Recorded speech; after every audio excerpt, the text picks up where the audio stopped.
ನೀವು ಚಕ್ರಗಳಲ್ಲಿ ಏರುಪೇರು ಆಗಿದ್ದಾಗ, ಅಸಮತೋಲನದಲ್ಲಿದ್ದಾಗ, ಅದರ ಬ್ಲಾಕೇಜಸ್ ಅಂತ ಇದ್ದಾಗ, ಬಂಧಿಸಿದ್ದಾಗ ವಿಚಿತ್ರವಾಗಿ ಆಡ್ತದೆ. ಜಾಸ್ತಿನೂ ಆಗಬಾರ್ದು, ಕಮ್ಮಿನೂ ಆಗಬಾರ್ದು.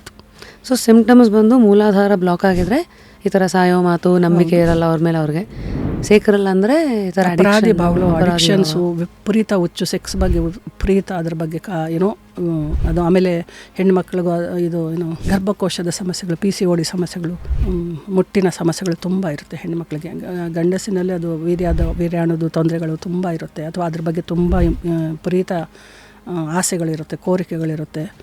ಬೇಡವಾದದ್ದನ್ನು ಮಾಡ್ತಾ ಇರ್ತಾರೆ, ಬೇಡವಾದದ್ದು ಅಡಿಕ್ಷನಲ್ಲಿ ಬೀಳ್ತಾ ಇರ್ತಾರೆ.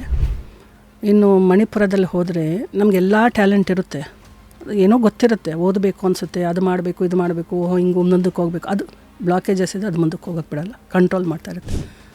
Solar plex. ಹೌದು, ನಮ್ಮಲ್ಲಿ ಇರ್ತಕ್ಕಂಥ ಎಲ್ಲ ಈ ಕ್ರಿಯೇಟಿವಿಟಿ ಏನಿರುತ್ತೆ ಅದು ಕಂಟ್ರೋಲ್ ಆಗ್ತಾ ಇರುತ್ತೆ. ಸರಿ. ಸೊ ಇದೆಲ್ಲ ಅವಮಾನ ಆಗಿದೆ, ಇವೆಲ್ಲ ಸಿಂಪ್ಟಮ್ಸ್ ಇದ್ರೆ ಅದು ಬ್ಲಾಕ್ ಆಗಿರುತ್ತೆ ಅಂತ. ಅನುಮಾನ ಜಾಸ್ತಿ, ಅವಮಾನ ಪಾಲಾಗ್ತಾ ಇರ್ತಾರೆ ಎಲ್ಲರೂ. ಅವಮಾನಗಳು ಬರ್ತಾ ಇರುತ್ತೆ, ಏನೋ ದೂಷಿಸೋದು, ನಿಂದಿಸೋದು, ಯಾರೋ ಒಂದು ಕೆದಕೋದು, ಏನೋ ಒಂದು ಅನ್ನೋದು, ಅಥವಾ ಇವ್ರು ಯಾರನ್ನೋ ಅನ್ನೋದು, ಈ ಥರದ್ದು ಅದರಲ್ಲಿ ಬರುತ್ತೆ. ಫುಲ್ ವಿಡಿಯೋನ ನೋಡಿ ಆನ್ ರ್ಯಾಪಿಡ್ ರಾಶ್ಮೀಸ್ ಯೂಟ್ಯೂಬ್ ಚಾನಲ್.